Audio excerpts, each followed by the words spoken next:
꽃길로 갑시다. 꽃길로 갑시다. 오늘은 5번째 시간이죠.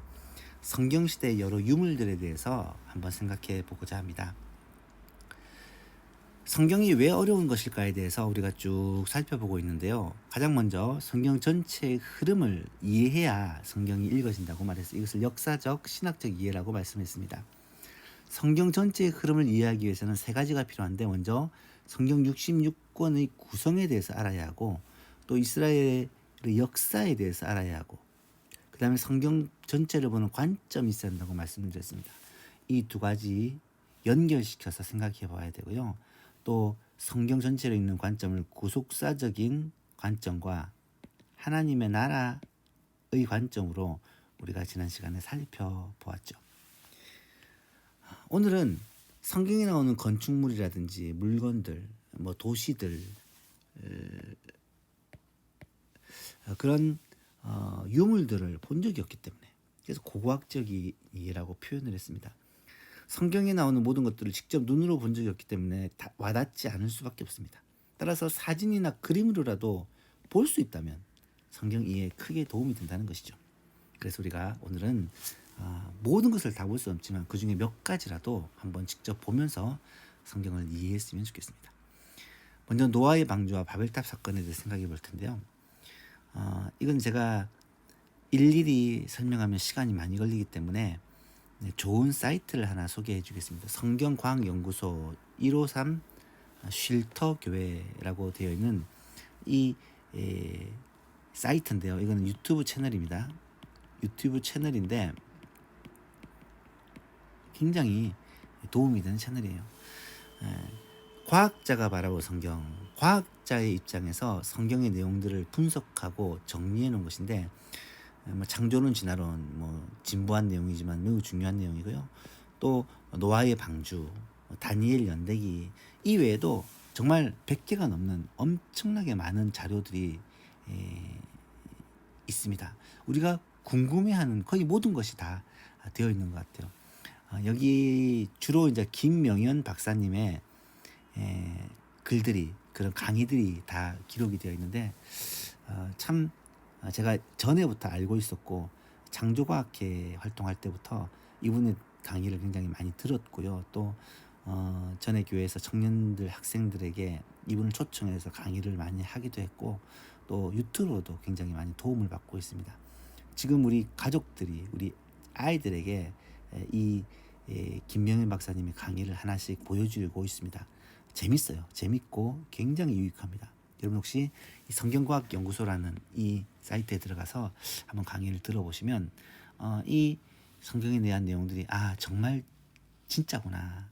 창조, 노아의 방주, 바벨탑 사건, 이런 것들이 거짓말이 아니라 진짜구나 라는 것을 충분히 이해할 수가 있습니다. 좋은 추천으로 대신하려고 하고요. 바벨탑, 여러분 바벨탑 아시죠? 이 사람들이 서로가 언어가 통하니까 마음을 모아가지고 성과 대를 높이 쌓고 하늘에 닿게 하고 우리의 이름을 내고 세상의 흩어짐을 원하자고 이렇게 건물을 이렇게 쌓기를 시작합니다. 교만이죠. 교만한 마음들을 하나님께서 아시고 언어를 혼잡게 하심으로 세상으로 흩어버리시는 사건이죠. 이 바벨탑 사건의 이 탑이 어떤 모양일까? 대부분의 사람들은 이 갈대아 우르에서 발견된 지구라트 형태의 탑이 아니었을까, 이런 탑을 쌓은 것이 아닐까. 왜냐하면 이 수메르 시대죠. 이런 지구라트 모양의 탑들이 굉장히 많이 발견이 됩니다. 이거 작지 않습니다. 길이가 50cm, 높이가 50m, 높이가 40m가 되는 어마어마한 규모의 그런 탑들이죠. 이런 건물들이죠. 이런 것들이 굉장히 많이 발견이 되고 있습니다. 아마도 이런 형태를 더 크게, 더 많이 만들어서 자신의 이름을 내고 또 사람들로 하여금 강력한 힘을 갖게 하자, 그런 의도였던 것으로 우리가 보입니다. 하나님은 그들의 그 의도를 간파하시고 세상에 그들을 다 흩어버리신 후에 나중에 이 언어 문제가 어디서 해결이 됩니까? 이 오순절 성령 강림으로 말미암아 모든 나라의 언어들이 다 벽이 허물어지고 또 이렇게 회복되는 것을 보게 되죠. 오늘날에는 이 언어 문제가 또 배움을 통해서 또 공통어를 통해서 해결이 되는 것을 보게 됩니다. 이 말은 언어 문제가 해결되면 우리가 복음을 전해야 될 때가 되었다는 것을 알아야 된다는 거예요. 출애굽과 시내산 언약에 대해서 좀 생각해 보면 좋겠는데요. 이스라엘 민족의 출애굽 경로를 좀 한번 보십시오. 실제로 이스라엘 지역에 성지순 내려가면 이 출애굽 경로를 따라 가는 경우가 굉장히 많습니다. 그 중에서 이 하이라이트가 시내산인데요. 여기가 애굽이에요. 애굽에서 가나안 땅은 이 염해 사해바다와 갈릴리 바다를 중심으로 한 이 지역입니다. 애굽에서 가나안 땅까지 이렇게 해변길로 가면 얼마 안 걸려요. 한 달이면 가는 거리라고 합니다. 그런데 이것을 40년 동안 가잖아요. 어떻게 40년 동안 갔을까? 홍해를 건너고 이 신광야를 건너고 르비딤을 지나서 이 시내산까지. 사실 이까지 가는데 3개월밖에 안 걸립니다. 그리고 시내산에서 거의 1년 가까이를 머문 다음에 출발해서 가데스 바네아까지 가는데 총 애굽에서 가데스 바네아까지 2년밖에 안 걸려요. 이제 가나안 땅으로 들어가면 되는데 이때 정탐꾼들을 보낸 후에 불신앙으로 말미암아 하나님께서 이스라엘 백성들을 광야에서 뺑뺑이 돌다가 죽게 하십니다. 가데스 바네아에서 이스라엘 백성들이 계속 뺑뺑이를 돌다가 물은 38년 동안이나 이렇게 뺑뺑이를 돌다가 40년 되었을 때 가나안 이 출애굽 세대는 다 죽고 그 다음 세대가 비로소 이 에돔과 모압 땅을 거쳐 가나안 땅으로 들어가게 되죠. 이 출애굽 과정들을 이해하기 위해서는 반드시 지도가 이렇게 함께 병행되어야 알 수가 있습니다. 나중에 지도는 따로 살펴보도록 하겠습니다. 이 시내산이 왜 중요하냐? 이 시내산에서 하나님이 이스라엘 백성들과 언약을 맺기 때문에. 왼쪽이 시내산의 모습인데요. 아주 민중산입니다. 바위와 돌로 이루어진 산입니다. 그렇죠? 뭐 풀이라고는 찾아볼 수가 없는 산이에요. 그렇게 높은 산도 아니지만 또 쉬운 산도 아니에요. 굉장히 험한 산입니다. 이 시내산은 아주 장엄하고 웅장합니다. 이곳에서 하나님이 이스라엘 백성들과의 만남을 갖는데 이곳에서 하나님이 이스라엘 백성들과 언약을 맺는데 그 내용들을 우리가 꼭 알아야 할 필요가 있습니다. 왜냐하면 지금까지 하나님이 아브라함, 이삭, 야곱, 요셉 개인과는 약속을 맺고 개인과는 대화를 했지만 이스라엘 백성, 하나님과 이스라엘 백성과의 정식 언약은 맺은 적이 없거든요. 이번에 이 시내산에서 하나님과 이스라엘 백성 사이에 언약을 맺습니다. 그 내용을 우리가 한번 살펴보면요. 내용이 어디 나오느냐. 출애굽기 19장에서 24장 사이에 나와요. 무려 6장의 분량이죠. 깁니다. 먼저 정의는 이스라엘 백성이 하나님과의 관계를 확립한다. 언약을 맺는데 이때 이스라엘 백성들은 이미 구원받은 이스라엘 백성이다. 이 말은 애굽에서 하나님이 건져내신 후에 이스라엘 백성과 언약을 맺은 거예요. 이게 왜 중요하냐. 언약이나 율법과 같은 것이 구원의 조건은 아니라는 거예요. 하나님은 구원하신 후에 우리가 하나님의 말씀대로 살 수 있도록 율법을 주신 거예요. 성경을 주신 거예요. 언약 문구가 뭐냐. 언약 문구는 내가 너희와 함께 하겠다. 너희는 내 백성이 되고 나는 내 하나님이 되겠다. 하나님과 우리와의 관계가 뭐냐면 하나님은 우리의 하나님이고 우리는 하나님의 백성이다. 이것이 언약의 문구다. 핵심 내용이라는 거예요. 언약 체결을 어떻게 하느냐. 이 체결이 굉장히 중요합니다. 먼저 관계 규명을 합니다. 하나님과 이스라엘 백성들의 관계를 얘기해요. 이스라엘 백성은 하나님의 백성이요. 하나님의 소유요. 이 소유라는 말은 보물이라고 말씀을 드렸습니다. 세굴라라는 단어인데 보물이라는 뜻이에요. 하나님 제사장 나라요. 제사장 나라라는 말은 온 세상에 복을 주는 복의 통로로 부름을 받았다는 말이고요. 거룩한 백성이라는 말은 세상에서 구별되어 부르신 백성이다라는 말입니다. 세상에서 구별했지만 세상을 복주기 위해서 하나님이 이스라엘을 선택하신 거예요. 이 관계를 규명한 후 관계자들이 대면을 합니다. 하나님과 이스라엘 백성들이 만나죠. 어떻게 만나느냐. 하나님의 임재가 굉장히 두렵습니다. 구름이, 불이, 나팔 소리가 일어나고 지진이 일어나는 후에 하나님의 임재가 나타나는데 얼마나 두려웠던지 이스라엘 백성들이 당신이 하나님과 만나고 우리는 좀 만나지 않았으면 좋겠습니다 라고 얘기할 정도로 하나님의 임재가 두려웠던 거예요. 하나님 앞에 죄가 있는 자는 죽임을 당할 수밖에 없기 때문에 백성들을 성결하게 하고 또 격리를 시킵니다. 그리고 하나님과의 만남을 하게 되는데 어떻게 만나느냐? 언약문이 낭독이 됩니다. 언약문은 뭐냐? 하나님과 이스라엘 백성들의 관계를 결정하는 그 내용이 율법이에요. 율법. 율법 중에 특별히 십계명. 돌판에다가 십계명을 기록하여 하나님은 이스라엘 백성들이 이렇게 살아야 된다. 또 율법들의 내용을 기록하여 이렇게 살아야 된다라는 것을 가르쳐 줍니다. 하나님의 백성이 하나님과 이 관계를 맺고 살기 위해서는 이렇게 살아야 된다는 거예요. 그리고 제의식, 단을 쌓고 12기둥을 세우고 번제와 화목제를 드리고 피를 불려 인준하는 이런 제의식들이 열리게 됩니다. 마지막으로 교제가 있습니다. 하나님과 이스라엘 백성들이 함께 먹고 마시고 그렇게 교제하는 장면. 여러분, 이런 언약 체결 순서는 당시 보통 나라와 나라가 왕과 왕이 언약을 맺을 때 따랐던 순서라고 하는데요. 이 순서가 왜 중요하냐? 오늘날 우리가 예배를 드릴 때 이 예배가 언약적이라는 말을 반드시 사용합니다. 예배가 언약적이라는 말은 뭐냐? 예배도 이런 과정을 통해 하나님과 우리 사이에 관계를 확립하고 규명하고 회복시키는 거다. 그래서 예배는 우리가 하나님 앞에 어떤 존재인지 하나님 앞에 예배를 부르는 내용이 나타나고 하나님과 만나는 만남이 예배에서 출발입니다. 그리고 언약문을 낭독하는 것, 하나님의 말씀이 선포되는 것은 하나님의 백성은 이렇게 살아야 된다. 이것을 하나님 말씀을 통해 선포하는 것이고요. 제의식, 예배에는 여러 가지 제의식, 제사의식과 관련된 여러 가지 의식들이 있다라는 거예요. 그리고 교제, 예배에서 중요한 것 중에 하나는 함께 식사하고 함께 교제하는 것. 오늘날 예배의 순서 가운데 이런 내용들이 다 포함되어 있습니다.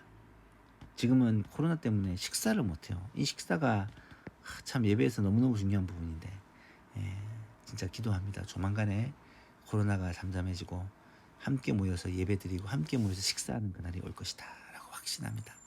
그래서 이스라엘 백성들과 하나님과의 언약, 이 언약은 우리가 꼭 기억을 해둘 필요가 있다. 하나님이 이스라엘 백성과 언약을 맺고 나서 그들에게 성막과 율법을 주시는데 이 성막이 중요합니다. 성막 그리고 성전, 이 내용에 대해서 우리가 조금 이해를 할 필요가 있어요. 성막은 이렇게 생겼습니다. 총 길이가 50m, 너비가 25m, 그리고 높이가 2.5m. 이 2.5m가 되는 텐트입니다. 텐트. 기둥과 천으로 만들어진 이 텐트인데 이 텐트는 사람이 2.5m면 안을 볼 수가 없잖아요. 그죠? 사람 키를 넘기 때문에 2.5m 간격으로 이 기둥들이 다 서 있어요. 그래서 이게 하나가 정사각형이죠. 그죠? 2.5m 간격에 서 있기 때문에 이게 20개, 10개라는 것을 알 수가 있고요. 이 가운데는 문이 있는데 이 문이 굉장히 커요. 이 폭이 25m의 절반에 해당하는 12.5m의 문입니다. 그리고 이 문은 커튼처럼 되어 있어가지고 들어갈 때 밑에서 위로 이렇게 올리면서 들어가야 돼요. 축 커튼처럼 내려져 있는 문입니다. 문에 들어가면 번제단이 앞에 놓여 있고요. 물두멍이 놓여 있고 그리고 성소와 지성소가 있는 이 장막, 이것을 사실은 성막, 장막이라고 부릅니다. 이 성소와 지성소로 이루어진 장막은 어떻게 생겼을까? 안에 들어가 보면요, 이렇게 생겼습니다. 이 성막의 문도 마찬가지로 이렇게 커튼처럼 휘장으로 되어 있어요. 휘장으로 되어 있고, 성소와 지성소를 나누는 문도 마찬가지로 커튼처럼 휘장으로 되어 있어요. 다 밑에서 들추고 들어가야 되는 상황입니다. 성소에 들어가면 왼쪽에 문호라라고 하는 등잔대가 있고 오른쪽에 떡상이 있고 가운데 분향하는 분향단이 있습니다. 이 내용들 등잔대만 봐도 성경에서 기록된 내용을 보면은 뭐 오른쪽으로 3가지가 왼쪽으로 3가지가 뭐 살구꽃 모양의 뭐 받침이 연하여 있고 뭐 이런 얘기가 나오면 무슨 말인지 하나도 몰라요. 이 그림을 보면 등잔대가 이렇게 생겼구나 쉽게 이해가 됩니다. 떡상도 마찬가지고요. 열, 이 12지파를 상징하는 이 떡이 여섯 개가 두 줄로 이루어져 무슨 말인가 싶으면 이렇게 떡을 진열했다는 말이구나 라는 걸 이해를 할 수 있고, 분향단도 이렇게 만들어졌음을 이해를 할 수가 있습니다. 이 그림을 보면서 그 성경 내용을 읽어보면 이해가 쉬워요. 그리고 이 안에도 기둥으로 다 만들어서 집을 지었지만 전부 다 금칠을 해가지고 안에는 전부 다 금으로밖에 안 보여요. 이 휘장 커튼만 청색, 자색, 홍색 실과 가늘게 꼰 배실로 제작하였기 때문에 화려하게, 아주 화려하게 시작이 되어 있고요. 그리고 문제는 이 성막을 덮는 이 덮개들이에요. 덮개가 총 4단계로 이루어져 있는데, 제일 안쪽에는 하얀 세마포 천으로 덮었고, 그 위에를 염소털로, 그 위에를 순양의 가죽으로, 마지막으로 해달의 가죽으로. 이거는요, 빛이 통과하지 않을 뿐 아니라 방수가 되고 또 보온이 되고 여러 가지 기능을 다 고려해서 이 네 단계로, 네 겹으로 휘장이 성전의 덮개가 덮여져 있는 것을 우리는 보게 됩니다. 지성소에는 단 하나지 법궤가 있는데, 법궤 뚜껑이 바로 속죄소라고, 그룹이 날개를 서로 맞대고 있는, 두 그룹이 날개를 맞대고 있는 모양으로 생긴 이 속죄소, 그리고 밑에가 있는 법궤, 이것이 이 지성소 안에 들어 있습니다. 이것이 이제 성막이에요. 성막은 광야에서 만든 거고, 이스라엘 땅에, 가나안 땅에 정착한 후에는 성막이 성소로 바뀌죠. 솔로몬 성전입니다. 성소가 아니고 성전으로 바뀌죠. 솔로몬 성전은 성막과는 비교할 수 없을 정도로 화려합니다. 이 성전의 특징은 전부 다 금칠이라는 거. 백향목 나무로 만들었지만 안팎을 전부 다 금으로 칠해가지고 휘황찬란한 그런 모습입니다. 번제단도 훨씬 크고요. 물두멍도 이 크기가 훨씬 큽니다. 이거 바다라고 해요. 바다. 너무 크기 때문에 바다라고 부르고, 물두멍은 10개가 따로 이렇게 만들으라고 했습니다. 이 바다는 어마어마한 크기입니다. 그리고 야긴과 보아스라고 불리는 두 기둥이 입구에 그렇게 놓여져 있고요. 솔로몬 성전 안에 들어가면 이 무노라와 떡상들이 한 개가 아니고 7개씩 확 이렇게 있고요. 그리고 그 번제단을 보호하는 이 그룹들이 그냥 번제단 뚜껑 정도가 아니라 큰 그룹이, 이 지성소 전체를 닿을 만한 어마어마한 큰 그룹이 이 번제단을 지키는 모양을 하고 있다라는 것이죠. 내용들은 한번 보셨으면 좋겠고요. 이 어마어마한 솔로몬의 성전보다 더 어마어마한 게 헤롯 성전이에요.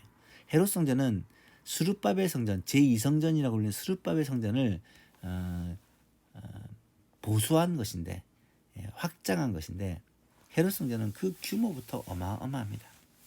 우리가 알고 있는 그 성전은 요게 이제 성전 건물이고요. 그 밖에 어마어마하게 큰 이 건물이 둘러싸여 있습니다. 이 전체를 이제 성전이라고 표현하기도 하죠.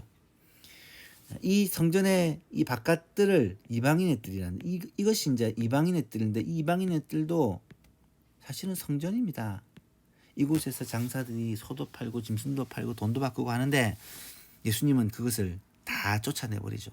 이것도 이방인들이 예배하는 장소인데, 성전인데 너희들이 이곳에서 장사해서 도둑의 소굴을 만든다고 예수님께서 아주 그들을 책망하시죠. 성전을 둘러싼 이 수많은 건물들을 보십시오. 이 건물들, 왕의 행각이라고 부르는 이 건물, 솔로몬 행각이라고 부르는 이 건물들, 왕의 행각의 한쪽에서는 사내들인 공회가 열렸다 그러고요. 이곳은 또 공회원들의 모임 장소였다 그러고, 이 솔로몬 행각에서는 늘 말씀 공부와 또 초대 교회들이 모였다 그러고, 이런 것들이 다 이 건물에서 이루어진 것들입니다. 그래서 성전 꼭대기에서 뛰어내려야 할 성전 꼭대기가 어디냐? 요 뒤에는 기드론 골짜기라서 굉장히 가파른 곳이거든요. 그래서 이곳이 아마 성전 꼭대기가 아닐까, 그렇게 추측을 해볼 수 있습니다. 어쨌든 이 행각들로 여러 건물들로 둘러싸인 이 전체 성전에 이방인들이 있고요. 이 가운데 있는 이 성전을 조금 확대를 해보면 이렇게 생겼습니다. 이 성전 미문이라고 하죠. 성전 미문에 앉은 안진뱅이 이야기할 때 이 미문은 여인의 뜰로 들어가는 문입니다. 이 문으로 들어가면 여인의 뜰 이곳에서 여러 가지 축제들도 열리고 이스라엘 백성은 다 들어갈 수 있는 곳이니까요. 초막절이 되면 이곳에서 막 잔치가 벌어지고 축제가 벌어지고, 그리고 15계단, 이 15계단을 지나서 올라가는 게 니가도르 게이트라는 게이트를 지나면 유대인의 뜰과 제사장의 뜰이 있습니다. 이게 번제단, 물두멍, 그리고 이 건물이 바로 성소와 지성소가 들어있는 그런 성전 건물입니다. 여인의 뜰이다, 제사장의 뜰이다, 밖에는 이방인의 뜰이다, 이런 말이 나오면 이게 무슨 말인지 모르는데 이 그림을 보면 이 말이구나라고 이해할 수가 있습니다. 이 성전은 엄청난 아름다운 미석과 대리석들로 지어졌는데, 헤롯이 유대인들의 왕이 되면서 환심을 사기 위해 즉위 18년에 착공해 46년 동안 이 건물을 지었고, 밖에 있는 행각들까지 포함하면 70년 동안 계속해서 공사가 이루어졌다라고 전해집니다. 예수님 시대에도 공사가 계속되고 있었대요. 이스라엘에 영향을 주었던 주변 나라들에 대해서도 알 필요가 있습니다. 여러분, 수메르 제국 초기 아브라함 시대예요. 그리고 이집트 제국, 요셉이 이집트에 건너갔죠. 아람 제국, 이스라엘 북쪽에 있는 나라입니다. 아시리아, 아수르라고 하죠. 바벨론이라고 하죠. 페르시아, 바사라고 성경에 얘기하죠. 이런 나라들이 세계 패자들이었어요. 세계를 다 점령했던 나라들입니다. 그리고 나중에 그리스와 로마가 이어서 세계를 점령하는데, 이런 나라들이 이스라엘에게 직접적인 영향을 주었던 나라들이에요. 이것들을 이스라엘 역사, 성경 역사와 함께 맞추어서 공부하지 않으면 이해가 쉽지 않습니다. 이것을 제가 다 설명하려니까 또 엄청나게 시간이 걸려서 제가 유튜브 사이트를 찾다가 유튜브 바이블 스쿨이라는 아주 유익한 사이트를 발견을 하게 됐고, 여기에 역사로 읽어보고 외워보는 성경이라는 내용으로 고대 나라들로 성경 읽기를 몰아보기 위해서 25분 만에 이런 나라들을 쫙 소개를 합니다. 성경에서 어떻게 기록하고 사용되고 있는지를 설명을 하는 그런 유튜브 사이트가 있습니다. 한번 들어가 보셔서 보시면 이런 나라들과 이스라엘 역사를, 성경 역사를 아주 쉽게 이해할 수가 있을 겁니다. 금주에 읽은 말씀이 있습니다. 금주에는 출애굽기 말씀을 읽으셔야 돼요. 이번 주부터 출애굽기 1장부터 18장, 애굽에서 시내산까지, 이거는 출애굽이 어떻게 이루어졌는지 나타나고 있고요. 12장에서는 우리가 잘 아는 유월절 사건이 어떻게 이루어졌는지, 그리고 13장부터 출발해서 시내산까지 18장에, 19장은 제가 말씀드렸죠. 19장에서 24장은 언약, 하나님과 이스라엘 백성들 언약을 다루는데, 이것은 새로운 국면입니다. 그래서 18장까지 이번 주에 좀 길지만 읽어주시면 이스라엘 백성들이 어떻게 시내산까지 이르게 되었는지 그 과정을 알 수가 있습니다. 출애굽기도 재밌어요. 다음 시간에는 성경시대 이스라엘 문화에 대해서 좀 생각해 보고자 합니다. 문화라는 것은 사실 생활 양식이잖아요. 사고방식이고, 이게 참 오늘 우리와는 좀 달라요. 그래서 성경 우리가 읽을 때는 이렇게 생각하지만 사실은 그런 의미가 아닌 게 굉장히 많습니다.